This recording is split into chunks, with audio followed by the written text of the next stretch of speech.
사연을 소개하겠습니다. 저녁 시간대쯤 부모님 식당이 바쁠까 싶어 잠깐 들렀는데 남편이 일찍 와서 식사를 하고 있었습니다. 그 모습에 제가 놀란 채 물었어요. 여보, 언제 퇴근했어? 오늘 일이 조금 일찍 끝나서 장인 장모님 도와드릴까 싶어서 왔지. 근데 당신은 왜 나왔어? 나야말로 엄마 아빠 힘들까봐 나와봤지. 당신은 하루 종일 일하느라 피곤했을 텐데 뭐하러 여기 왔어? 내가 도와드릴 테니까 당신은 집에 들어가서 좀 쉬어. 아니야, 뭐 힘들 것도 없는데 뭐. 남편이 대수롭지 않다는 듯이 대답을 하고는 급히 식사를 하고 있었는데요. 그제서야 제 모습을 봤던 것인지 엄마가 미안한 듯 말을 꺼냈어요. 오늘도 종일 피곤했을 텐데 내가 그냥 들어가라고 해도 김서방이 말을 안 듣지 뭐니. 그리고 너도 뭐하러 나왔어? 엄마 아빠가 알아서 한다니까. 금요일 저녁에는 엄청 바쁘잖아. 그래서 혹시나 하고 나와봤지. 됐으니까 온 김에 밥이나 한 그릇 먹고 가. 네 언니랑 형부는 밥 얻어먹을 때만 얼굴 들이미는데 누가 부창부수 아니라고 할까봐 어쩜 하는 행동이 이리도 똑같은지 모르겠다. 둘 다 착해 빠져서 어디서 사기나 당하지 않을까? 오히려 그게 걱정이 될 정도야. 엄마, 무슨 그런 걱정을 하고 그래. 어이없다는 듯이 제가 엄마를 나무라고 있었는데요. 둘 다 하는 행동이 예뻐서 하는 말이지.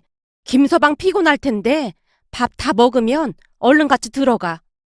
그 뒤에도 엄마가 몇 번이나 들어가라고 했지만 남편과 저는 남아서 부모님 식당 일을 도왔습니다. 남편이 워낙 성실한 사람이다 보니 부모님도 남편을 많이 아끼곤 했어요. 남편에 비해 형부는 많이 얍삽한 사람이었기에 아마도 더 그랬던 것 같았습니다. 결혼 전 가끔 부모님 식당에 모여서 식사를 했는데요.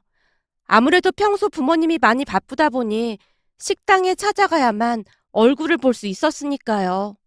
그리고 형부는 그런 부분을 정말 기가 막히게 이용하곤 했습니다. 주말 하루는 무조건 부모님 식당에 들러서 공짜 식사를 했거든요. 점심때쯤 부모님 식당에 와서 점심 식사를 한 뒤 밖에서 빈둥거리며 놀다가 저녁 식사까지 먹고 돌아갔습니다. 그런데 문제는 식사를 하고 난 뒤 식당이 아무리 바빠도 절대 덥지 않았습니다. 물론 부모님은 그런 부분에 대해 아무런 말도 하지 않았고요. 하지만 제 눈에는 그런 형부의 모습이 마냥 좋아 보이지만은 않았는데요. 식사를 하고 난 뒤에 식사했던 그릇조차도 직접 치울 생각이 없어 보였거든요. 그 모습이 너무나 꼴보기 싫어서 어느 날은 제가 언니와 형부 들으라는 듯이 말을 꺼내기도 했어요.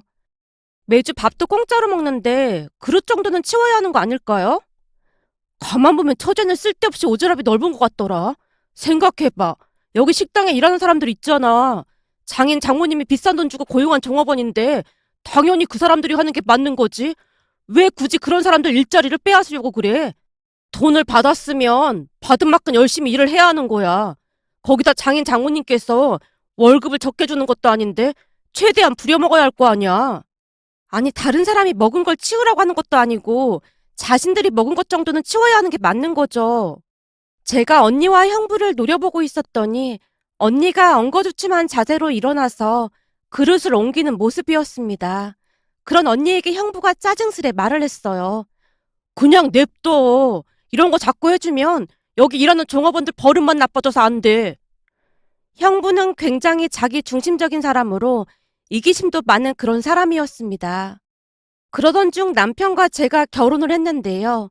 그동안 형부의 모습을 보며 질릴 대로 질린 나머지 인성 바른 사람을 만나야겠다는 생각뿐이었고 착한 남편을 만나서 결혼을 했습니다.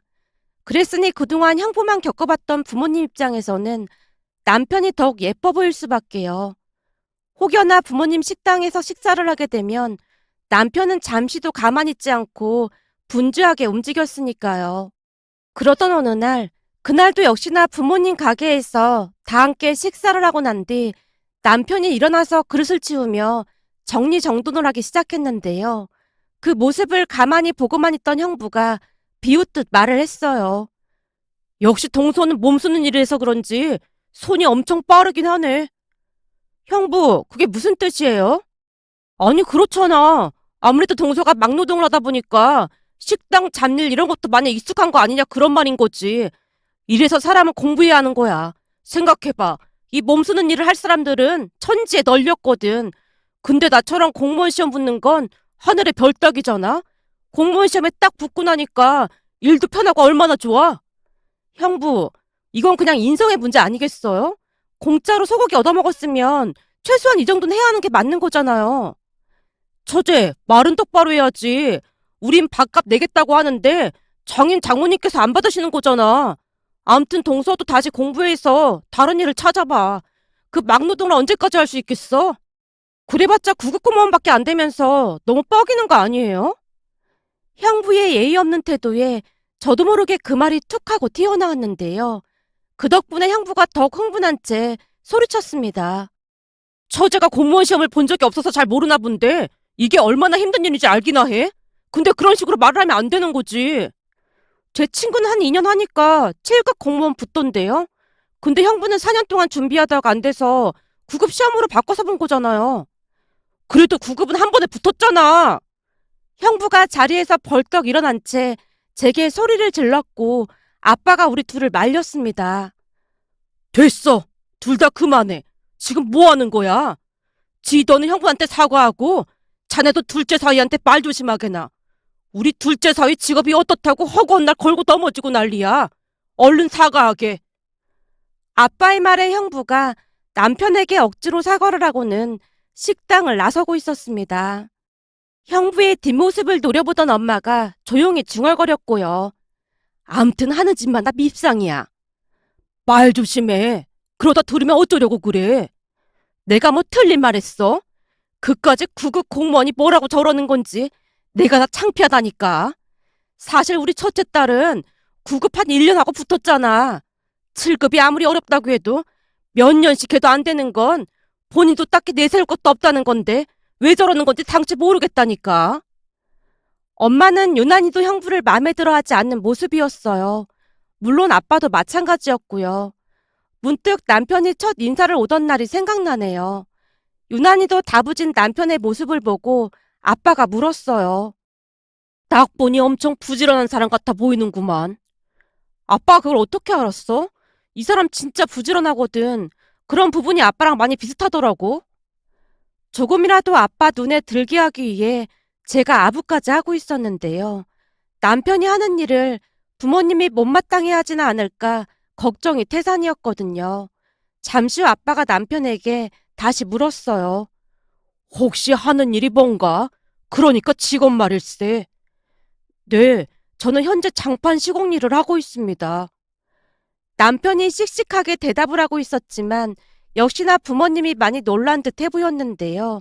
아빠가 궁금한 듯 다시 질문을 했습니다. 저기 내가 궁금해서 그런데 젊은 사람이 장판 시공 일을 어떻게 하게 된 건가? 대학 다닐 때 친하게 지내던 친구 아버지께서 장판 시공 일을 하다 보니까 방학 때마다 친구 아버지를 따라서 아르바이트를 하면서 꽤 괜찮은 직업이라고 생각을 했습니다. 그래도 요즘 젊은 사람들은 그런 힘든 일 안 하려고 하던데 힘들거나 그렇지는 않았고 그리고 집안에서 반대는 없었나? 부모 입장에서는 대학까지 나온 아들이 그런 일을 한다고 하면 달가워하지만 않았을 텐데. 아버님 말씀처럼 부모님이 딱히 좋아하진 않았습니다. 특히나 어머니는 펄쩍펄쩍 뛰면서 말리기까지 했고요. 다만 아버지는 조금 걱정을 하긴 했지만 대학을 졸업한 뒤부터는 자신의 인생은 자신이 살아가는 거라고 하시면서 하고 싶은 일을 하라고 응원해 주셨습니다. 사실 저희 아버지도 대학을 졸업하고 나름 알아주는 회사에 들어가셨다는데 월급쟁이 생활을 하다 보니까 꿈도 없어지고 큰 비전을 못 느꼈다고 하셨거든요. 젊을 때 많은 경험을 해보는 것도 나쁘지 않을 것 같다고 하시면서 응원해 주셨습니다. 남편이 사실 그대로를 정직하게 말하는 모습에 아빠의 입가에 미소가 가득했는데요. 요즘은 자식들을 많이 낳지 않아서 자식들 일에 사사건건 참견하고 그러는 부모도 참 많은데 자네 말 들어보니 아버님께서 참 현명하신 분 같구만. 제 케이스 아버지는 나침반과 같은 존재였습니다. 그래서 아버지 말에 더 큰 힘을 얻었던 것 같습니다. 하지만 혹시나 제 직업이 마음에 들지 않는다고 하신다면 직업을 바꿀 생각도 있습니다. 아닐세. 자네가 좋은 과정에서 잘 큰 것 같아서 난 오히려 자네가 마음에 드는구만. 그 장판 시공하는 일이 보통 어려운 일이 아니라는 거 나도 익히 들어 잘 알고 있거든. 근데 거기서 몇 년씩이나 버틴 거 보니 나중에 처자식은 굶기지 않을 것 같아서 오히려 안심이 되는구만. 좋게 봐주셔서 정말 감사합니다. 남편이 아빠에게 감사 인사를 했는데요. 아빠의 입가에는 흐뭇한 미소가 가득했습니다. 남편이 가고 난 뒤 아빠가 기쁜 목소리로 말을 했거든요. 우리 둘째 예비 사위는 마음이 바다같이 넓은 사람이야. 우리 딸이 사람 보는 눈이 있었구만. 그지? 내가 딱 보는데 눈에 나 선한 사람이에요 이렇게 써있더라니까. 거기다 자존감도 무지 높아서 뭐 꼬인 것도 없는 사람이야. 내가 이런 말하기 좀 그렇긴 한데 형부는 공무원 시험 공부를 너무 오래 해서 그런 건지 어딘지 모르게 뭔가가 많이 꼬인 사람 같아. 아빠가 애써 모른 척하며 헛기침을 하고 있었습니다. 아빠, 근데 진짜 마음에 드는 거야? 난 그 사람이 장판 시공일 한다고 해서 혹시나 엄마 아빠가 반대할까봐 많이 걱정했거든. 반대할 게 뭐가 있어? 그 아버지의 그 아들이라고? 내가 보니 아버지도 참 바른 분 같아 보이더구만. 근데 어디 대학 나왔는지는 왜 안 물어봐? 그걸 뭐하러 물어봐? 아까 들어보니 대학은 나왔다고 하는 것 같더구만. 네 엄마 아빠는 대학 안 나왔어도 이렇게 잘 먹고 잘 살고 있잖아. 근데 뭐 한다고 그런 걸 대놓고 물어봐. 사람만 불편하게. 아빠가 대수롭지 않게 말을 하고 있었는데요. 엄마 또한 아빠 말에 동의한다는 듯이 고개를 끄덕이고 있었습니다. 그 뒤 우리는 훈훈한 분위기 속에서 상견례를 한 뒤 결혼을 했습니다. 남편의 한결같은 모습에 시간이 가면 갈수록 부모님은 남편을 더 좋아했는데요. 딱 한 사람 형부만이 남편을 못마땅해 한 채 무시하기 일쑤였습니다. 그렇다고 해서 형부가 좋은 대학을 나온 것도 아니었는데 형부는 대놓고 남편을 무시하곤 했습니다. 그 바람에 저와는 허구한 날 말다툼을 했고요.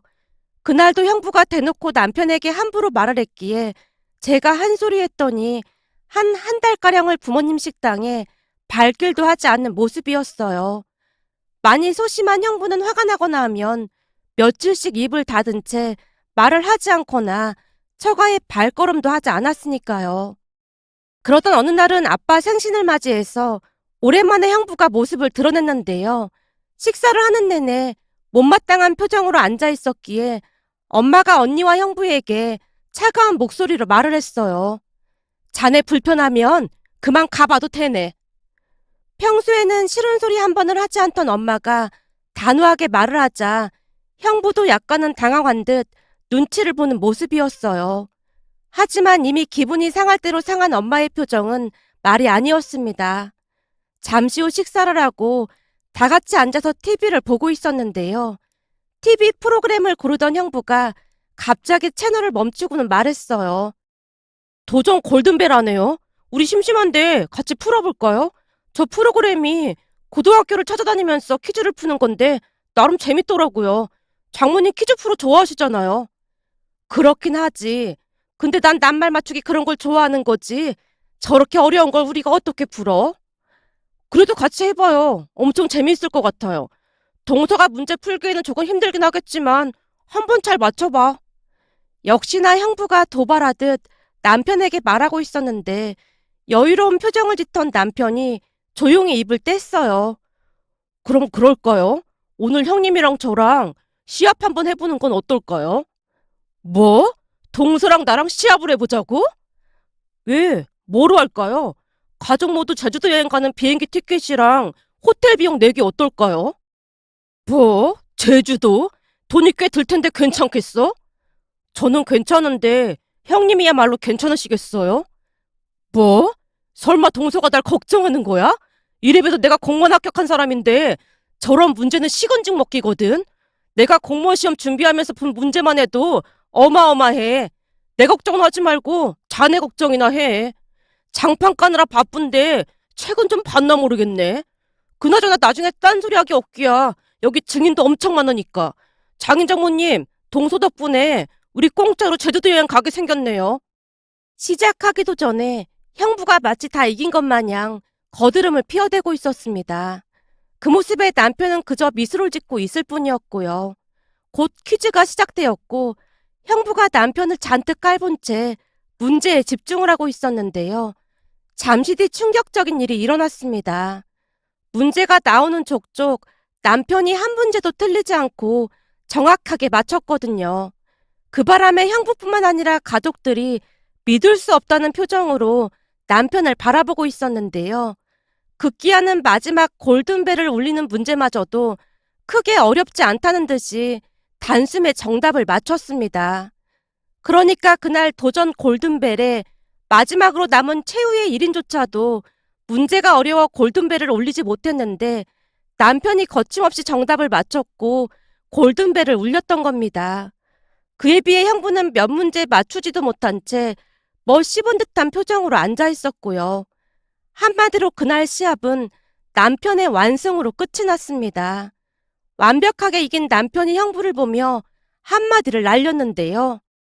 형님, 설마 헤르만헤스도 모르는 거 아닌 거죠? 뭐? 내가 헤르만헤스도 모를까봐 그래? 사람을 뭘로 보고 그런 소리를 해? 아니, 아까 보니까 대답을 못 하시는 것 같길래요. 알거든? 다만 이름이 금방 떠오르지 않은 것뿐이지. 그럼 다행이네요.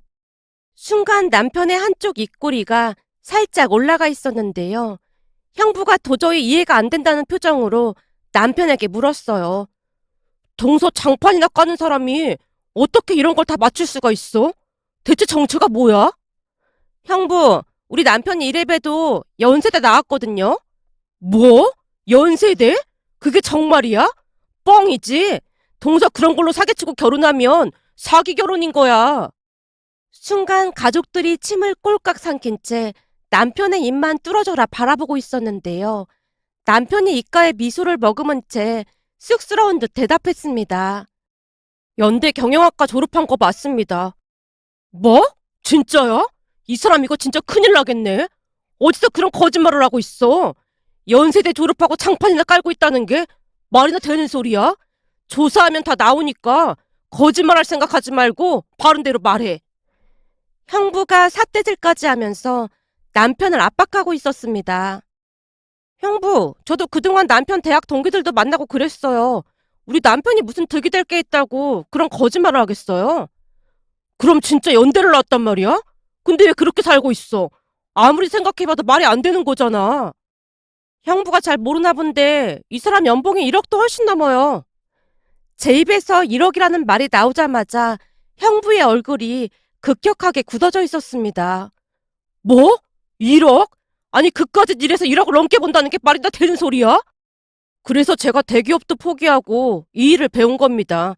제겐 더 큰 꿈이 있거든요. 이 일이 워낙 힘들어서 다들 안 하려고 하는데 그만큼 수입은 좋은 편이에요. 덕분에 지금 돈도 꽤 많이 모았습니다. 곧 제가 하고 싶었던 사업을 본격적으로 할 수 있을 것 같습니다.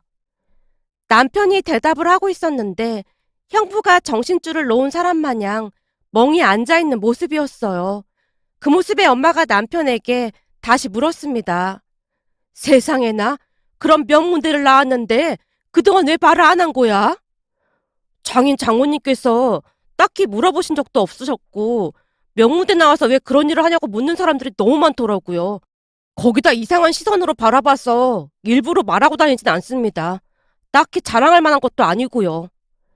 남편이 대수롭지 않다는 듯이 말을 하고 있었기에 가족들의 얼굴에서 경이로움마저 느껴졌다고 해야 할까요? 특히나 엄마가 한박웃음을 지은 채 좋아서 어쩔 줄을 몰라 하고 있었어요. 어쩐지 우리 둘째 사이 볼 때마다 품위가 느껴지더라니까. 똑똑하기도 한데다가 인성도 발라서 더 그랬던 거구만. 세상에나 공부를 얼마나 많이 했으면 저 많은 문제를 하나도 안 틀리고 다 맞출 수가 있어. 이게 공부도 공부인데 항상 책을 가까이 하는 게 중요한 것 같습니다. 예전부터 부모님께서 책을 많이 읽을 수 있도록 도와주셨거든요. 남편의 말에 다시 한박웃음을 짓던 엄마가 작정을 한 듯 형부에게 물었어요. 이번 게임은 우리 둘째 사이가 완벽하게 이긴 것 같은데 그럼 자네가 제주도 비행기표랑 호텔 숙박비 내는 거지? 이참에 우리도 시간 내서 제주도 한번 가보자고. 엄마의 말에 형부의 얼굴이 사색이 되어 있었는데요. 평소 친정 가족들에게 돈 쓰는 걸 그렇게나 아까워하던 형부였기에 얼마나 속이 쓰렸을까 하는 생각마저 들었답니다. 그 와중에 남편도 형부를 압박하고 있었어요. 형님께서 비행기표랑 호텔비를 지원한다고 하시니까 제가 식사 비용은 책임지도록 하겠습니다. 그러면 되겠다. 역시 당신은 마음도 넓다니까. 언니 형부, 제가 휴가 날짜 미리 잡을게요. 제가 약간은 놀리듯 말을 하고 있었지만 큰 충격을 받은 모양으로 입을 꾹 닫은 채로 형부가 한숨만 내쉬고 있었습니다. 그 뒤 형부는 비행기 예매부터 호텔비까지 계산할 생각에 며칠을 알아 눕기까지 했는데요. 얼마 뒤 울며 겨자 먹기로 가족 여행을 다녀온 형부와 언니는 카드 할부값을 갚느라 많이 힘들다면서 부모님 식당에 발길도 하지 않는 모습이었습니다. 그 모습에 남편이 웃으며 말을 했고요. 사실 형님이 나한테 함부로 하는 건 그냥 참을 수 있었는데 가만 보니까 장인 장모님께도 조금 함부로 하는 것 같길래 겸사겸사 내기를 했던 건데 덕분에 잘 쉬다 왔네. 그러게. 근데 형부도 진짜 웃긴 것 같아. 당신이 연대 나왔다고 하자마자 바로 꼬리 내리고 눈치만 보잖아. 사람이 어쩜 그리도 야비한 건지 소름이 끼치더라니까. 요즘은 당신 눈치가 보여서 부모님 가게에 발길도 하지 않잖아. 베베 꼬인 형부 얼굴 자주 안 봐서 난 좋더라고. 남편과 둘이서 큰 소리로 웃고 말았는데요. 그 뒤 형부는 1년에 한두 번 친정에 올 뿐 거의 얼굴을 볼 수 없었거든요. 요즘도 남편은 일찍 퇴근을 하는 날이면 부모님 식당에 가서 일을 돕고 있는데요. 현재 남편은 새로운 사업을 시작해서 사업도 승승장구하고 있답니다. 성실한 남편뿐만 아니라 시부모님 두 분도 워낙 좋은 분들이라 감사한 마음으로 행복하게 잘 살고 있습니다. 오늘의 사연은 여기까지였습니다. 즐겁게 보셨다면 구독, 좋아요 부탁드립니다. 고맙습니다.